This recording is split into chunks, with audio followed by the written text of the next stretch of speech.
and ed tech. How is technology playing a role in the future of education? And we mean that throughout the entire education value chain, all the way from the elementary all the way through continual education, and how we continue to educate ourselves in everything that we want to do and we want to learn as well. And there's a lot happening in this space as we've seen new platforms rise, new funds emerge, and some great acquisitions happen over here only in 8 days into 2021 already start to emerge. For those that may be following the video streaming service platforms, Hopin actually just acquired StreamYard, one of their big in additional players within their marketplace as well, making it an even bigger events and potentially classroom platform as well, which we'll talk about here in just a moment as well. And yesterday, we talked a little bit about Bitcoin. Want to mention it again. We are teasing 40K. Today, we shot through the moon, reached and surpassed $41,000 as well early this morning. Very exciting. So we may tease a little bit about how digital currencies and even tokens or cryptocurrency may play a role in the future of education as well, in gamification and incentivizing our education and learning habits as well. Excited to dive in. We've got 2 or 3 outstanding guests today who are going to be sharing their thoughts and insights. And for you, our audience, thank you so much for tuning in. If you're liking what you hear today, click subscribe, share, check out the archive.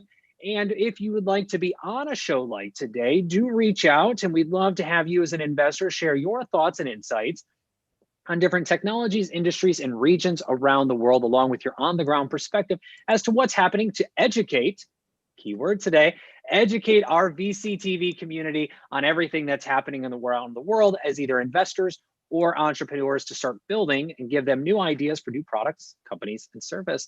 And entrepreneurs, what better way to start your year here in 2021 than joining us on the virtual stage to pitch us that company, product, or service, get real-time feedback from each of us as investors and founders interested in your area, along with building relationships and exposure to the entire VCTV community.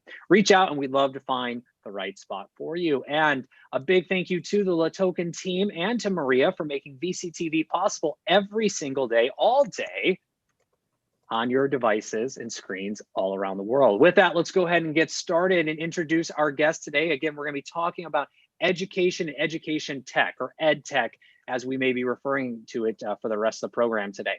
First and foremost, here we go. Wendy, welcome back to the show. A little intro and a little background for everybody, please. Okay, I'm Wendy Diamond. Thank you so much. Woo! So believe in education. Number one, I have a foundation called Women's Entrepreneurship Day organization, which is in 144 countries, empowering women in business to alleviate poverty. We work with governments, business leaders, civil society to collaborate to find solutions to uplift women in business, because we know when women are empowered in business, 90% of that money, and they earn money, 90% of that goes to educate their children. And that is, to me, one of the most important things that we can, as a human right. And so, and then I'm also a limited partner in 3 funds that are focused on disruptive technologies in the blockchain space and Bitcoin, Block Tower Capital, Crescent Capital, and Coin Fund. And I'm also a seed investor in impact, and especially women-led businesses. And excited and open to hearing about anything I can do to help accelerate the growth of women founders. Wonderful. And welcome back, Wendy. Super excited to have you here. And again, this is a great area of interest for you and tons to talk about, but we'll hold it right there and we'll come over to Jason. Welcome back. Pleasure to have you as well. A little intro, a little background for everybody. Great. Thank you for having me back, Kyle and LA Token. I've spent more than 20 years in the entrepreneurial and investment community in the Midwest of the US. Spent a lot of time supporting the ecosystem on helping founders grow their companies. I run the Founder Institute chapter in Chicago. I've been doing that for almost 9 years, or more than 9 years. Had a number of ed tech companies go through that program. I also put together a program for Teach for America in Chicago as an education program to support their graduates to build businesses around tackling education inequity in this country. And many of those were ed tech solutions. Also, I do teach classes in entrepreneurship, and I have a fund, Propellant Ventures, which is a seed stage fund focus on investing throughout the Midwest in B2B industries such as healthcare, ed tech, fintech, supply chain, and future work. So been exposed to ed tech in different industries for a while. Wonderful. And thank you, Jason. I know on the Founder Institute side, you guys do a lot, again, around education, but also even bringing in new technologies such as your virtual meetups that you do on a regular basis in VR, which is pretty cool. For those who have not checked those out, not only check out Founders Institute, which is an outstanding group and organization, but also do a little stalking of Jason's LinkedIn, and you will see screenshots from him and the group in the virtual environment as they are hosting those meetups. It's pretty exciting. And we're going to talk a little bit more about those opportunities as they are arising very quickly here in this new year of 2021. Last but not least, Mr. Gary Fowler is joining us today as well, the Grand Master of Artificial Intelligence himself, here to talk a little bit about artificial intelligence and maybe even how quantum and a few other technologies may be playing a role. Gary, a quick introduction, a little background. The Grandmaster. I was waiting to hear what it's going to be this time. So, yeah, my name is Gary Fowler, and I'm a serial entrepreneur. Love artificial intelligence. I've done 17 companies, co-founded 17 companies, 2 unicorns. I was on the original management team of Click Software, which was sold for $1.35 billion. And also Eva.ai, which is one of the top 5 AI HR tech companies I co-founded 5 years ago. God, time flies when you're having fun. So I'm also the co-founder, president, and CEO of Get Shit Done Venture Studios, a premier AI venture studios, which curate companies from all over the world, uses Silicon Valley as a port for valuations, to raise money, to develop partnerships, et cetera. So we work with companies from Africa, from Australia, South America, Germany today, all over Europe, US, even in Silicon Valley, actually, to help them go global. And I write a lot. My next article in Forbes may be out right now. It's on quantum computing and cybersecurity. So that's basically it. I've been doing technology companies for over 30 years and just love it. Wonderful. And very, very excited to have all three of you here. Again, today's topic is focused around education, ed tech. All of us have a background in some way, shape, or form around this. And a lot of it goes probably to startup founders and how we've helped educate startup founders in various ways, either hosting training programs or working one-on-one with those individuals, and even going out as far as to corporates and to investors as well, because so much is happening and we're all in a very fortunate position to not only see technologies and innovations all around the world, but also understand how those impact and also how those will play a role in the future of industries and companies and products as well. And want to kind of kick off things today with each of you and just kind of hear your current state of ed tech as it comes, because right now, as we looked at 2020, education as a whole from the younger generations was completely disrupted. On the more continuing education side, we saw more programs and platforms start to emerge, opening up the gateways to more online classes, more ways to learn from people, more ways to hear people real-time talk, like here on VCTV, things like Clubhouse, and other platforms as well that have emerged. So we'd love to hear from each of you, again, your current state of what you're seeing happening around edge tech. And Wendy, let's start with you. Okay, thank you so much, Kyle.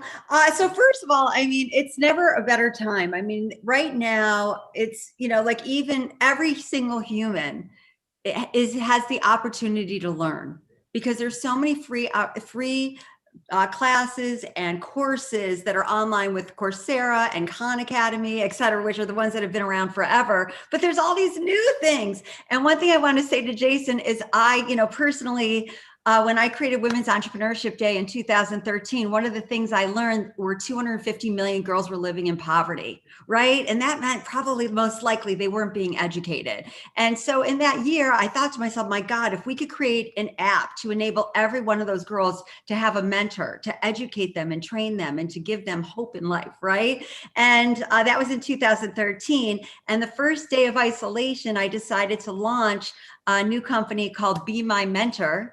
And it's an AI SaaS platform that I am in Founders Institute, New York. Woohoo! And so I've been doing this like 20, 30 hours a week. And again, like all these different opportunities. So if you go to bemymentor.us, we've already got 800 of the world's greatest people in the world, from Mindy Grossman, the CEO of Weight Watchers, to the chairman of Apollo International, Sanjay, to a bunch of Instagram stars with 30 million followers. And basically what we're creating is an opportunity for everyone in the world to learn and grow. And so I am a true proponent in the fact that we need to give everybody opportunity. And since I've been very fortunate in life, and as we know with Bitcoin, about like with everything, this is my goal in life. I'm going to spend 24 hours a day for my rest of my life to enable everyone in the world a free mentor. And so actually we're starting our startup. So if anybody out there in operations or tech team, we're now hiring. We're fully funded. I'm going to fund it myself. And we have some of the biggest people in the world who said, Wendy, when you're ready to, go to the next step, we're ready to do it. And so when we're talking about education, it's like, I never had a mentor, right? In my entire life, because I didn't work for a big company. I didn't go to a school with the opportunities that big schools and, really smart, wealthy schools had.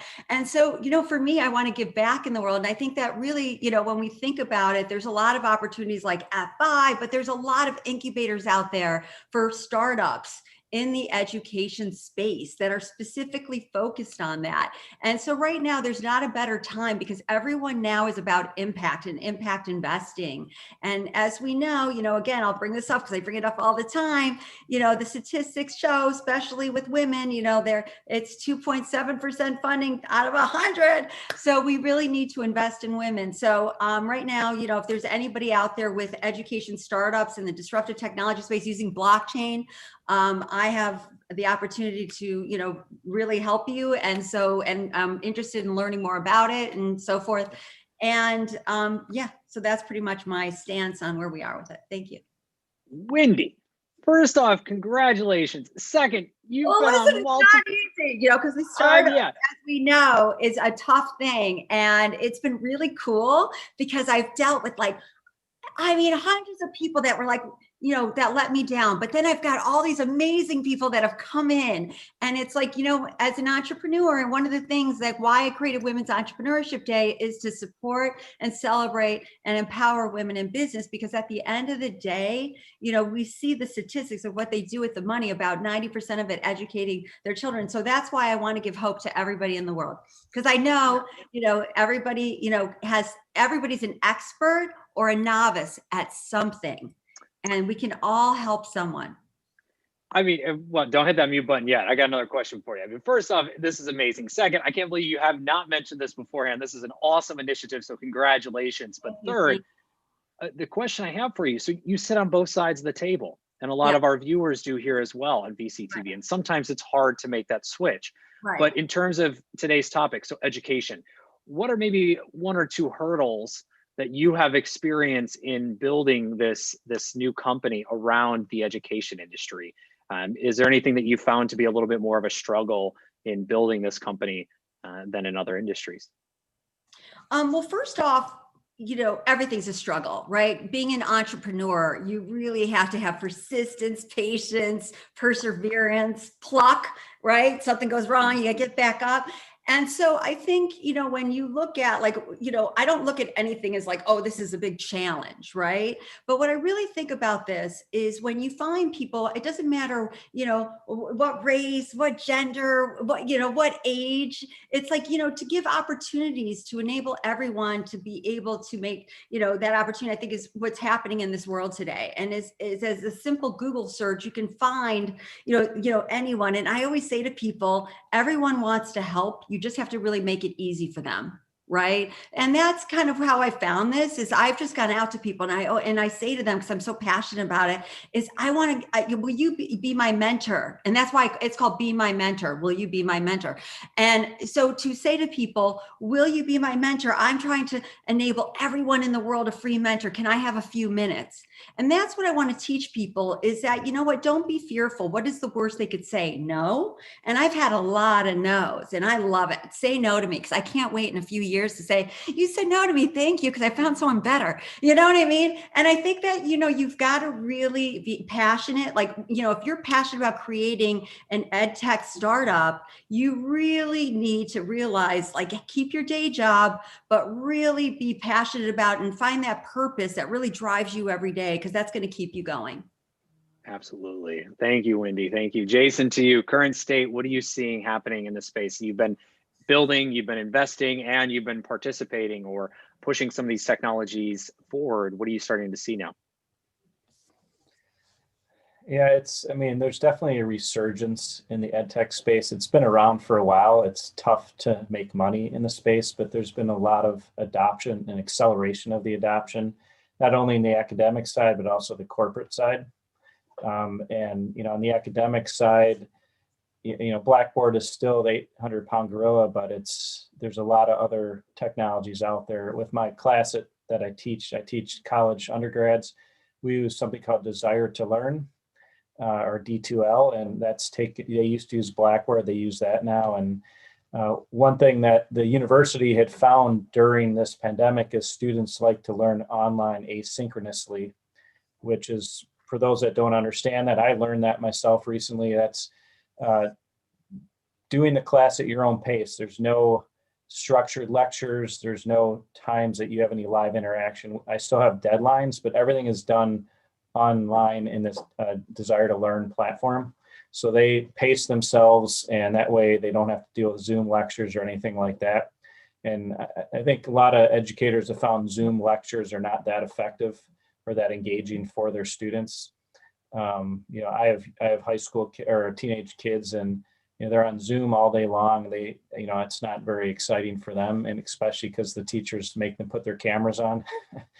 I don't think Zoom is the right answer for a lot of education. And, Zoom has been adding more education tools to help teachers, but there's other methods out there that I think are better for students.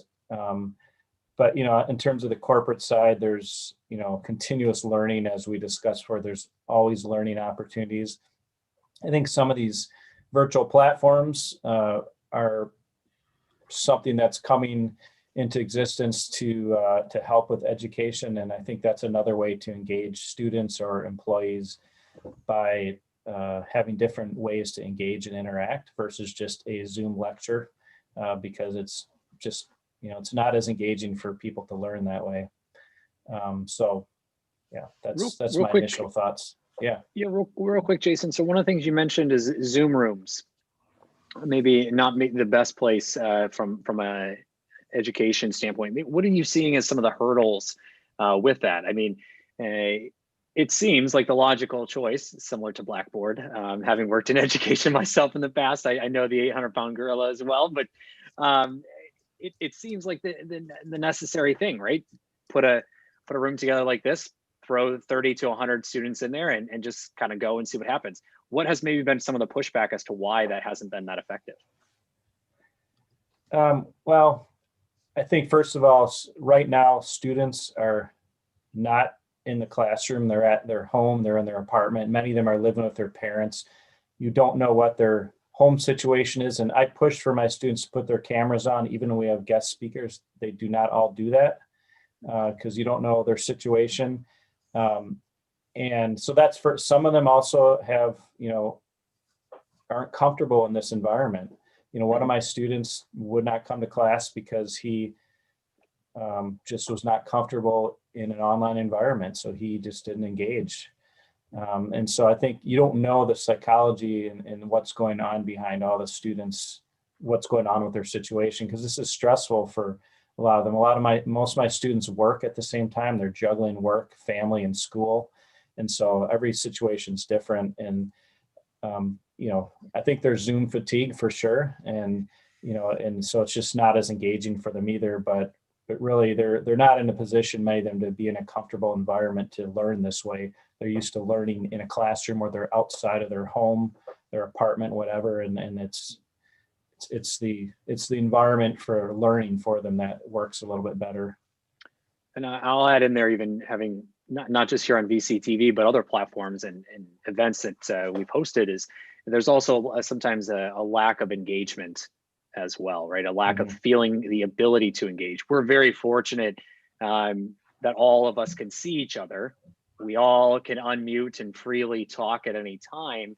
However, if it was just one of us keynoting in that type of sense or providing a lecture, you're right, that may be a difficulty in feeling like you're really there and really able to ask questions the way you normally would comfortably feel, which also may be why we're starting to see a little bit of a rise around the audio side of education versus video. And we're going to come back to that here in just a moment. But Gary, I want to come to you around education as well. I mean, you have been on all sides of education, and I know you're going to tell all about it, but what are you starting to see here in 2021 and kind of the current state of ed tech?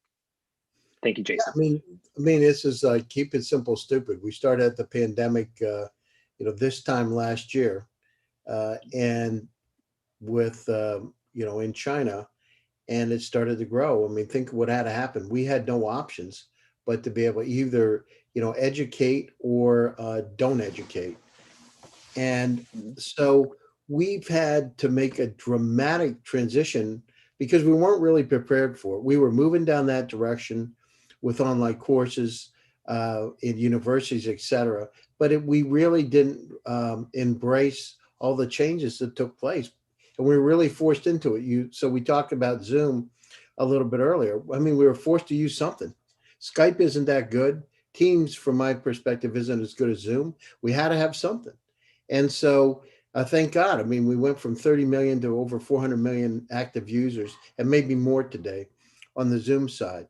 But the challenges exist. We didn't have the mechanisms in place to be able to, as Jason said, monitor the teenagers, right? It's not just about the camera, it's about other things, other technologies that they're putting on systems. And it's not just about schools, it's about corporate education. Now you have remote workers. How do you train them so they can get their job done? So in fact, one of my portfolio companies is a company called Skill Cup. And the whole idea is to be able to train not only on your desktop, but on your mobile phone. So think about where we are, the challenges that we have. We've gone online. It was rough to say the least, but at the same time, we've made a dramatic transition forward, one that would have taken 5 to 10 years in a very short period of time. But as we've talked about before, part of the other challenges is we don't have really immersive experience. And what about the social nature of being in school, right? All the social things, playing sports, talking to your friends by the locker, going out to lunch together, those kind of things are the kind of pieces that are really missing. Because if you look at it, why do kids want to go to school? They want to talk to their friends. So there's some work to be done. At the same time, look at the beauty of it in terms of e-learning, being able now to really tailor courses exactly for that student because of all the data that surrounds us. That's really encouraging and interesting. And think about it. I can be in a classroom today at my house and with the VR and AR, and I can actually participate in a safari in Kenya. And those are the kind of things that we couldn't do before and we didn't encourage as much in schools before, but now we've started to move in that direction. So it's interesting. And then in terms of education, so we've talked about science, technology, and we now added to STEM, we've added art. Right. So before we didn't really talk about it. We talked about the hard sciences primarily, and we've changed a little bit. What about, to engage the students and think about it, up to 7 years old, they probably know how to use the computers better than their parents. Mm-hmm. So how do we go down through and encourage them? Gamification, making it interesting and exciting and competitive for one another, collaboration tools so they can share. So I'm really excited about it. And of course, artificial intelligence comes into play, being able to use that AI to be able to really make, specific programs to be able to keep the attention of that student to help them learn and learn better. And the other thing is, Kyle, in some ways we've spread this out because of the democratization of opportunities around the world so that people can learn better. But then we look at, the underprivileged that don't have those phones, that don't have a computer where they can really access the education. And so we're never, the thing is we're not where we could be. We're to the best place we've tried and we've gone out far more than we had done before, and we're reaching a whole lot more people. I talked to some friends in Africa, and they said, basically they're doing some of their online education on phones, literally, cheaper phones doing it, but they're doing it. So that's encouraging. It's, our lives have been so impacted by this pandemic, and it isn't over by any means. At the same time, I'm hopeful because we've made so many challenges in education. I was an MBA professor at one time, so I know what it's like in terms of working with the students, even with MBA students. They were fidgety, to say the least. So we had to entertain them. And part of the idea of being a teacher or professor is to be able to entertain, as Jason knows, right? You got to entertain your students. It's kind of like acting 101 on steroids. So it's an incredible time if we embrace it. And we're just at the beginning of it. Yes, the technologies out there today don't really have it all, but we're moving in the right direction. Well, and to your point, and also one of Wendy's and even Jason's as well, is, look, it's also, you can ask anybody in the world right now for help and to learn from. This is an outstanding time, and the worst they can say is no. At the same time, and even your example around mobile, with a mobile device, phone or otherwise, whether it's Wi-Fi or cellular, you have the ability to get onto things like YouTube, podcasts, audio solutions, again, that are starting to rise. You've got more events because of the virtual nature that are using lower bandwidth type platforms as well to give you access to these conversations that otherwise, to be fair, I think all four of us here, when we were in higher education or in just general education, we didn't have any kind of access to, right? You went to class, you learned what you were told in class, and then you read books, and that's kind of what you learned. And as the internet really started to evolve, you were able to kind of explore and research and pick up more. And now we could jump off of VCTV, and each of us could go find a podcast or a YouTube video, just as two similar examples, or a TikTok video, I'll throw that in there, or a Clubhouse room, or whatever. And we could be educated and feel a step further in an industry or a subject that we never had before. And that is a game-changing opportunity and a game changer for all of us. At any moment now, you don't have to consume a 400-page book. You don't have to sit. A lot of people are going to hit me back on this. You don't have to sit in a 4-hour lecture or a 1-hour lecture with 100 students where you are one of many. Right now, you can just chime in. You can listen to some of the best and the brightest. Shameless plug for VCTV, but outside of VCTV, you can listen to the best and the brightest in their field anywhere in the world from wherever you may be as well. That's mind-blowing and then so incredible. Here we are in 2021 and we're able to do that. It sounds so small, but it's so big to be able to sit in and listen to the three of you talk about something that otherwise we may never have met and may never been able to hear you share that type of information. So I'm going to pause there with my little rant because I'm super excited. And again, shameless plug for VCTV. But Wendy, I want to come to you. You're an LP. And I got questions for each of you, but I'm going to start with you, Wendy. As an LP, you get a chance not only to invest in funds, but also to see many different companies that are all statuses, from the earliest stages to the latest of stages of unicorns and billion-dollar companies. What have you seen in your recent days around those kind of unicorn status type companies that are really pushing the future of education? Well, one of the things, I always bring this up, and by the way, I also invest in impactful companies that are in disruptive impact companies that are founded by men too. So don't, think that, but they also have to have a lot of women in leadership positions. But, one of the things, what I've looked at is a lot of the stats, right? It's all about data with everything. And when you look at it, only 2 to 6% of companies in the ed tech space are started by women. 2 to 6% that are funded. So, when we look at all this and then we say to ourselves, okay, investing in women in ed tech is kind of smart. Like if you look at it, there's already 2 unicorns.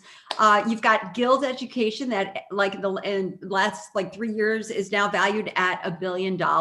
And then also Coursera was founded by a woman founder, right? And that's over $1 billion now. They just got another big round of funding.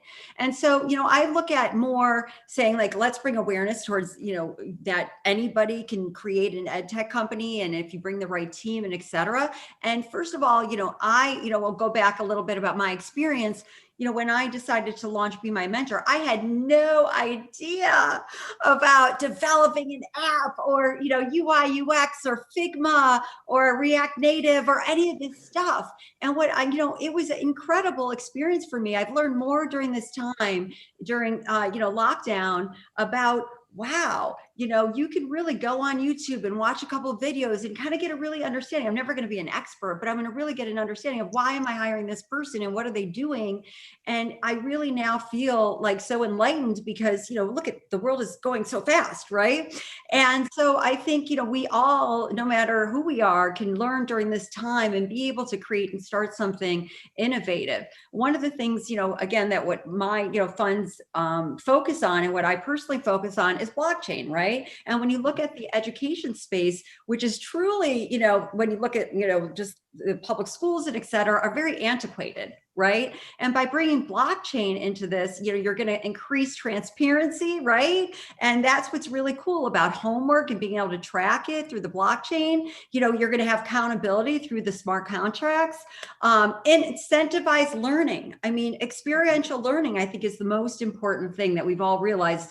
And especially when I was in, school and college, I did 8 internships. That was the greatest experience I had. It was like, I knew what I didn't want to do because I hated some of the things, but which was so important to learn as well, but also what I wanted to do. So I think about gamification and everything that blockchain provides and tokenization is going to be very important in the future. And, another company that I'm quite familiar with is called Verificient. I mean, when you look at also that there's technologies and companies that can verify a student taking a test, can track the eyes, that the eyes never leave the screen, right? If they look down, they're cheating, they're disqualified. And so what we're seeing right now is a way that you can be educated, you can be verified, and that you can actually enjoy learning. And I think that's what the future is. And I think anybody who's, working on that space is going to have a great opportunity because there's a lot of funding in that area. Eye detection, I'd be all over that. I'd probably fail tests left and right. I'd be disqualified in about 35 seconds. Eyes just moving all over the place. But no, thank you very much, and Wendy, I appreciate the sharing of those companies. So there's some outstanding companies, even Coursera and what they've done around partnerships with bigger universities and being able to bring in certifications or even just general classes from some of the top universities in the world for free. Or in some cases, $99. I mean, $100, we'll just leave it at that, $100 to be able to tune in and get an entire, Yale lecture, for instance. And just using that as an example, I mean, most people could never imagine that. And that just opens up, again, that further opportunity that we've been talking about. And Jason, I want to come over to you. I mean, I mentioned TikTok, I've mentioned Clubhouse. We've talked about platforms like Coursera, YouTube, and others, even Twitch. I mean, are you seeing these platforms as new opportunities, or are they short fads in the future of education? And focusing on, TikTok, for instance, and that short form video movement, and even Instagram videos. We've now got, Twitter doing similar things as well. Do you see these little short forms or new types of mediums as opportunities for higher education? I absolutely do. I mean, you have to go where the students are going to be. And so engage with them with the tools they're already using. So I think those tools could definitely be brought into the classroom. I mean, there obviously has to be some controls or regulation around it because there's a lot of crazy stuff on those platforms.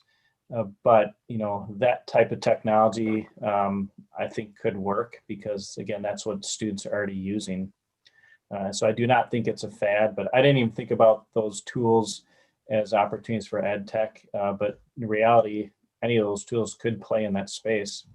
Some of these virtual platforms that are out there can definitely be geared towards the education space as a different way to engage with the students. So ultimately, you want to leverage technology of where the users are going to be and what they are comfortable with.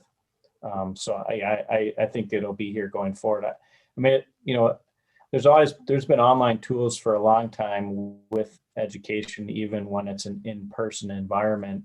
The class I teach normally is in person, but we still use the online tool to keep track of assignments, to engage online, to grade the students, to put videos on their articles. So I think those will just add to what's already been happening.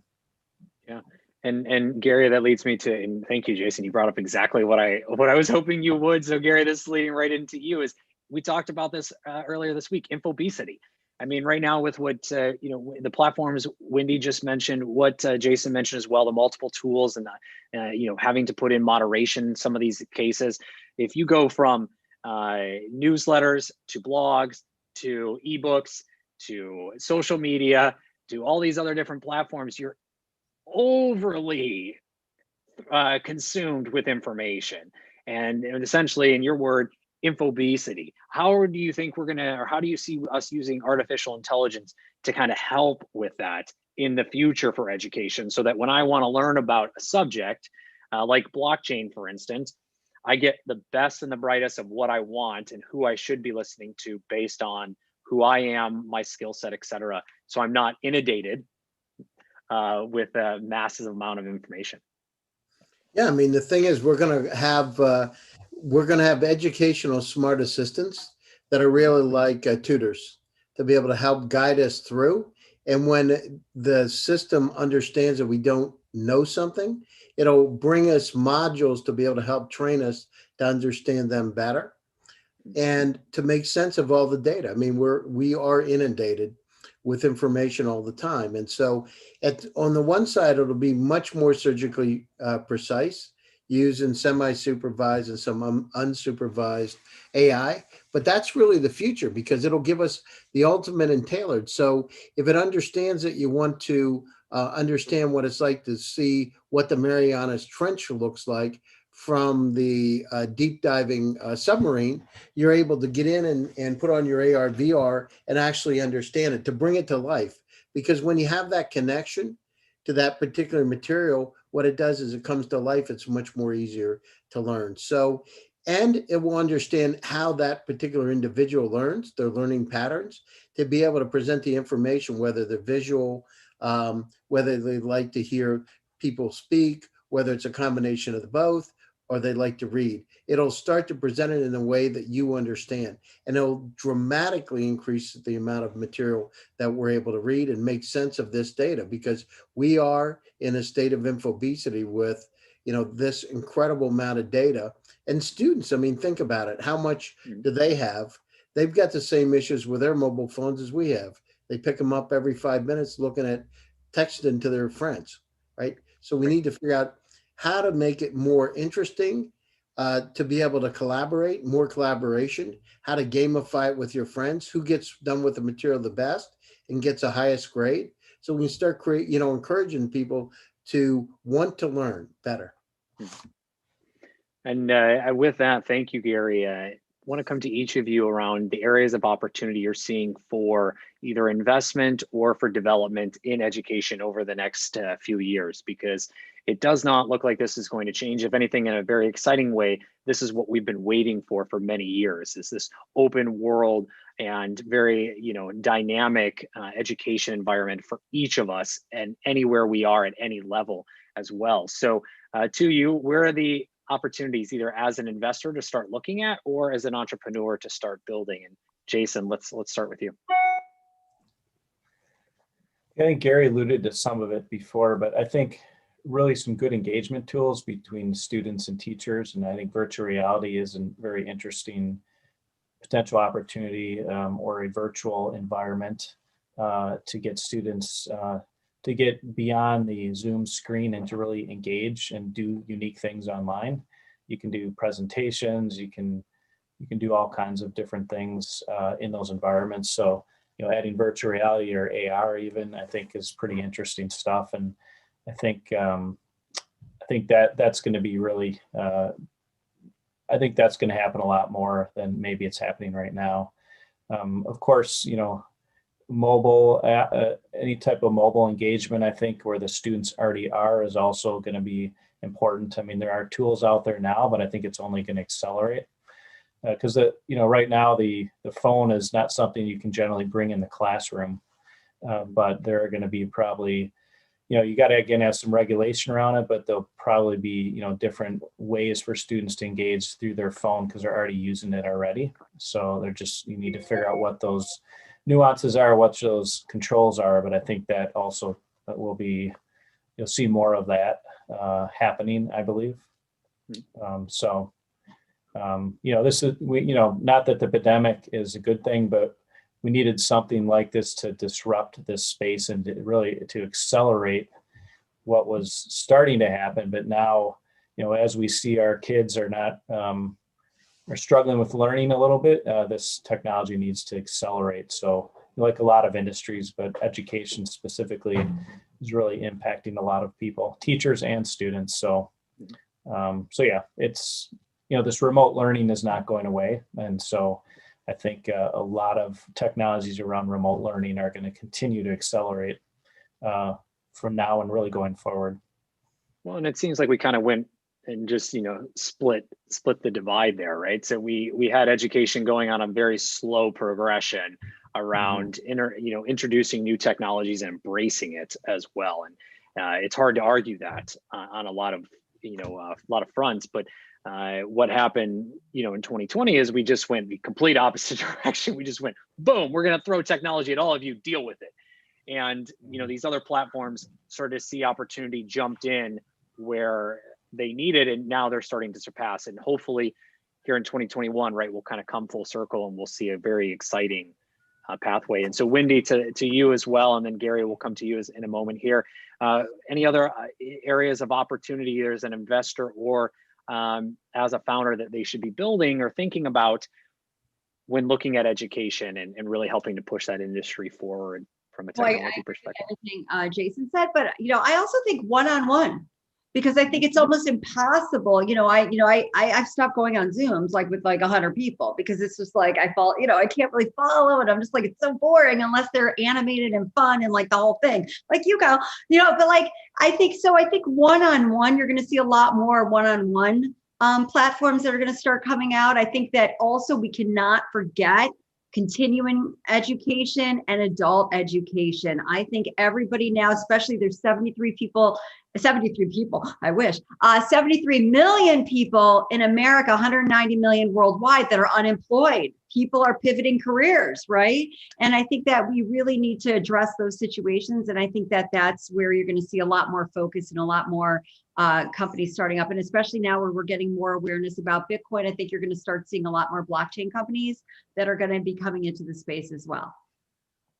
Absolutely. And excited to see where that plays a role. And then Gary, to you, same question. Anything else you want to throw out there of areas of opportunity to invest or to build around education? Yeah, so video assisted learning to make those the richer experiences, blockchain to be able to verify skill sets, AI to automate basic activities. I talked about gamification, AR, VR, of course, for immersive experiences. And, the data, big data, as we said, Kyle's getting bigger. We got to be able to analyze that data and make sense of it. So, and this isn't just about schools. This is about corporate e-learning, where we have the same challenges because we have remote workers that need to be kept up to speed, and we need to do it very quickly. And we have to be a lot more agile than we were before because things are changing dynamically. And we got to be able to respond to those changes and get our employees up to speed quickly. Wonderful. Thank you very much, Gary, Jason, and Wendy. I want to come to each of you now for closing thoughts. Any other companies or exciting opportunities you want to throw out there that the audience should be aware of before they go off into the weekend and thinking about their next company or their next investment? And then, of course, where you can be found online. So, Wendy, let's kick it off with you. One of the things I think none of us address, but is the biggest minority in the world is disabled people. And so I would like to say this, that I'm happy to, commit to funding any company in the ed tech space for disabled people. And I will put up $50,000 to do that, because I would be happy to do that. And I have tons of board members and some of the biggest people of the world in the disability space that are adamant about helping it. And if everybody, if you want to be inspired about life, about education, watch the movie Crip Camp. It is on Netflix. It has 100% ratings on Rotten Tomatoes. It was produced by the Obamas, but it's about a woman named Judy Heumann who created the Disability Act in the United States. And if she did not go to a camp and meet other people in the 60s that were also disabled, we would never today have the Disability Act, but whatever. She is responsible for it. So what I want to say is, one of the greatest gifts we have is online learning, and especially for those disabled. So that would be my thing. And you can find me on wendydiamond.com. Thank you. It is very rare in life that I am speechless and lost for words. It is even more rare that on VCTV I am. Wendy, wow, and thank you. And to the, I'm holding back tears. That's amazing. Like, to the VCTV community, I hope you heard what Wendy said. And if you're building in this space, or you inspired to build into this space, absolutely reach out to Wendy, talk to her, and take her up on her offer, because wow, that is absolutely phenomenal and amazing. One of the things, that we should, what I'm grateful for is, just the awareness and what's happening now with Bitcoin. And a lot of people don't really understand the basis for Bitcoin. And it was created in 2008 after the housing and banking crisis with an anonymous, I say team, which they anonymously called themselves Satoshi, but because of the fact that none of them wanted to be targeted and shut down. And what they created is the most important deflationary financial instrument in history to enable financial access to everyone on a peer-to-peer way, so that they can all be part of the most, to be part of life. Because of the 2.5 billion unbanked, it's enabling them an opportunity to have economic empowerment. And so I think, when we're looking at education and looking at everything, that's the key to success for everybody in equality worldwide, is enabling education. Absolutely. And again, thank you, Wendy. Everyone definitely check out Wendy and her on social media, and also wendy.diamond as well. And Gary, to you for closing thoughts, and also where you can be found online. Yeah, so Kyle, the opportunity, as I've talked about before, the democratization of opportunities are really interesting. So every day I'm talking to companies from Africa, from Singapore, from Australia, I just picked up a portfolio company from South America. And so we want to really curate those companies, because I just had that conversation with one of the wealthiest guys in the Middle East prior to this. And one of the things we want to do is we want to create jobs to make a little dent in the universe. And of course, education is part of a job. And those startups that are out there that are focused on education, building the technologies that I discussed earlier, we're really interested in having them as part of our portfolio. I'm fully behind, entrepreneurship, fully behind serving the underprivileged. But the one thing we want to do is we want to make a dent. The dent is bring those companies out, create some jobs, create opportunities for them to go global, and let's bring the next set of billionaires from Africa, from places that are underserved, to make their lives better for everyone. Absolutely. Thank you, Gary. Where can everyone find you and GSD Ventures as well? Yeah, you can find gsdvs.com. You can find me at Gary Fowler LinkedIn. And a lot of you are reaching out to me every day, so it's really cool. You can get me on Twitter, and you can check. I've got a couple of shows besides Loving VCTV that you can check out. Just Google Gary Fowler AI, and you'll see a lot of things. Happy to help. And let's all go out and let's make our own dent in the universe, as Steve Jobs said. Absolutely. Thank you, Gary. And Jason, close us out. Closing thoughts. Where can you be found online, along with Propellant as well? Yeah, I think with this pandemic and students not going back to school, there is the discussion, is college too expensive? What am I paying for if I can't even learn in person? a lot of it you're paying for the brand. You're obviously paying for the expertise. Our college expenses going up, and they're still passing down the same cost to the students. I know there's a very popular university in Chicago area that raised their tuition this year during the pandemic. They got a lot of backlash and they had to lower it.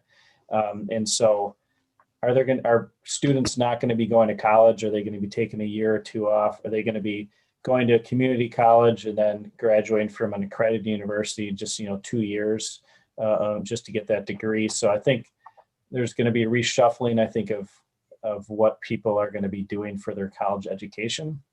Especially with the incredible cost. There may be alternatives for learning as we discuss some of these other platforms coming online. I think, Coursera, and I talked to someone from Coursera not too long ago, their heavy push is the corporate education space. That's where they're really making their money.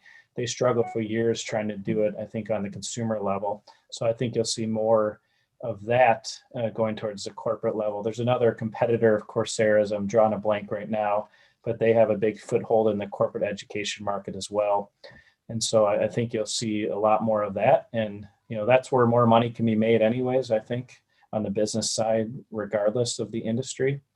But anyways, I'm bullish about it. And you can find me at Propellant Ventures, propellant.vc, LinkedIn, or my email, jason@propellant.vc. And I want to thank you, Kyle, for having me on the show again. Thank you. Thank you, Jason, Wendy, Gary. Thank you all for sharing your thoughts and insights and so much of the on-the-ground perspective each of you have around today's topic. Again, education, or ed tech, as we refer to it throughout the episode today. To our audience, thank you so much for tuning in. If you like what you heard, click subscribe, give us a thumbs up, check out the archive, share this episode around. Tons of great information was shared by each and every one of our investor guests today. And honestly, if you didn't learn something, I definitely did. And I'm excited and even more encouraged to where the future of education tech is going as well. And thank you, Wendy. Also, if you'd like to be on a show like today and join our other investors and panelists, do reach out. We'd love to find the right episode for you to share your thoughts and insights around different technologies, industries, and regions around the world. And entrepreneurs, same opportunity goes for you in the virtual stage that we have here at VCTV. And a big thank you to the LaToken team and to Maria for making VCTV possible every single day. Thank you, Gary, and bringing us all together to not only share our thoughts and insights, educate each other, but also educate you, our VCTV community and family out there as well. With that, I'm your host, Kyle Ellicott. You can find me online everywhere at Kyle Ellicott, along with all of our speakers today and in the past and on the archives, not only on our website, but also on all social media platforms. Do reach out and please add context when you do as to where you heard us, what you want to talk about. And if we don't follow up right away, do feel free to send a follow-up yourself so that we continue to make sure that conversation happens, as well as sometimes, as Gary mentioned, he gets a lot of reaches out, or a lot of people reaching out. Sometimes you just need to give a reminder in there, and the worst thing someone can do is say no. With that, everybody have a wonderful week, a wonderful weekend. We'll be back here with more VCTV. Thank you, everybody. Thank you.